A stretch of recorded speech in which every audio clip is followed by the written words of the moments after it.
এইমাত্ৰ প্ৰকাশ পালে চূড়ান্ত ভোটাৰ তালিকা। লাখ লাখ মানুহৰ নাম কৰ্তন হৈছে। আপুনি এতিয়াই চেক কৰক।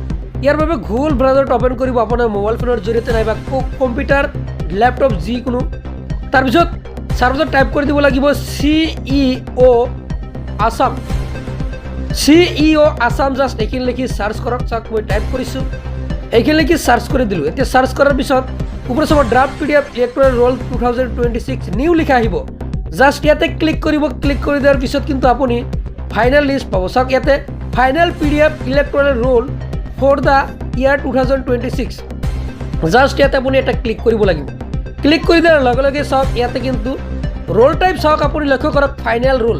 আগতে কিন্তু ড্ৰাফট ৰোল আছিলে, এতিয়া কিন্তু ফাইনেল ৰোল অটোমেটিকলি এই সময় চিলেক্ট থাকিব। এতিয়া ডিষ্ট্ৰিক্টৰ নাম চিলেক্ট কৰিব লাগিব। ডিষ্ট্ৰিক্টৰ নাম আপুনি ইয়াৰ পৰা চিলেক্ট কৰিব। তাৰপিছত এছেম্বলি আপোনাৰ যি সমষ্টিৰ নাম চিলেক্ট কৰি দিব লাগিব। তাৰপিছত আপুনি এতিয়া চাওক কেপচা আছে, যেনেকৈ কেপচা আছে তেনেকৈ টাইপ কৰিব লাগিব। মোৰ ইয়াতে 6P8RAP আছে, আপোনালোকৰ বেলেগকৈ থাকিব। যেনেকৈ লিখা থাকিব তেনেকৈ আপুনি টাইপ কৰিব লাগিব। কেপিটেল স্মল এইসমূহ চাই ল'ব, নাম্বাৰ এইসমূহ চাই ল'ব। এতিয়া স্ক্ৰল ডাউন কৰি তলত আহিলে আপুনি য'ত ভোট দিয়ে ভোট কেন্দ্ৰৰ নাম আপুনি বিচাৰি উলিয়াই লেফ্টতে আপুনি চাব চেকবক্স আছে, টিক মাৰ্ক লগাই দিব। চাওক মই টিক মাৰ্ক লগাই দিলোঁ। এতিয়া ওপৰত আহিব। ওপৰত আহি যিটো কেপচা দিছিলে তাৰ সোঁচাইডত ডাউনলোড চিলেক্টেড PDFs আছে, জাষ্ট ইয়াতে আপুনি এটা ক্লিক কৰক। ক্লিক কৰাৰ পিছত অলপ সময় লোডিং ল'ব। চাওক ইয়াতে তাৰপিছত ছাকচেছ হৈ যাব। এতিয়া আপুনি আপোনাৰ যি ওপৰত চাব মেনু বাৰ আছে, আপুনি ওপৰৰ পৰা এতিয়া এনেকৈ টানি দিলে আপোনাৰ ইয়াতে চাওক ডাউনলোড হৈ গৈছে। জাষ্ট ইয়াতে ক্লিক কৰক।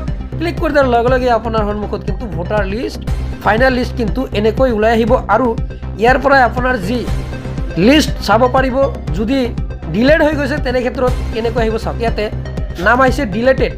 চাওক ডিলেটেড লিখা থাকিব ওপৰত দি, এনেকৈ ডিলেটেড লিখা থাকিব যিসকলৰ নাম কৰ্তন কৰিছে। আৰু মই দেখুৱাই আছোঁ ইয়াতে চাওক বহুতৰে নাম কিন্তু কৰ্তন হৈছে। আৰু কৰ্তন হোৱাৰ কাৰণ হয়তো বিবাহ হৈ গৈছে নাইবা কিবা কাৰণত কৰ্তন হ'ব পাৰে। আপোনালোকে যদি আবেদন কৰিছে নিশ্চয় জানিব পাৰিব। আৰু যদি কিবা কাৰণ নোহোৱাকৈ যদি কাটিছে তেনে ক্ষেত্ৰত বিয়ালৰ সৈতে এতিয়া আপুনি যোগাযোগ কৰক। যোগাযোগ কৰি জানিব পাৰিব আৰু কি কৰিব লাগে। বিয়ালৰ তেখেতসকলে কিন্তু আপোনালোকক জনাই দিব। চাওক ইয়াতে ডিলেটেড বহুত কিন্তু ডিলেটেড আহি পৰিছে। হয় নিশ্চয় জানিব পাৰিলে আপোনালোকৰ যি 2026 voter list final voter list কেনেকৈ চাব লাগে নিশ্চয় জনাই দিলোঁ। আৰু যিসকলে মোক ফ'ল' কৰি আছিলে তেওঁলোকক বহুত বহুত ধন্যবাদ। আৰু যদি আপুনি নতুনকৈ চাই আছে, যদি এতিয়ালৈকে পেজটো ফ'ল' কৰা নাই ফ'ল' কৰক। আৰু ভিডিঅ'টো যিমান পাৰে বেছিকৈ শ্বেয়াৰ কৰি দিয়ক।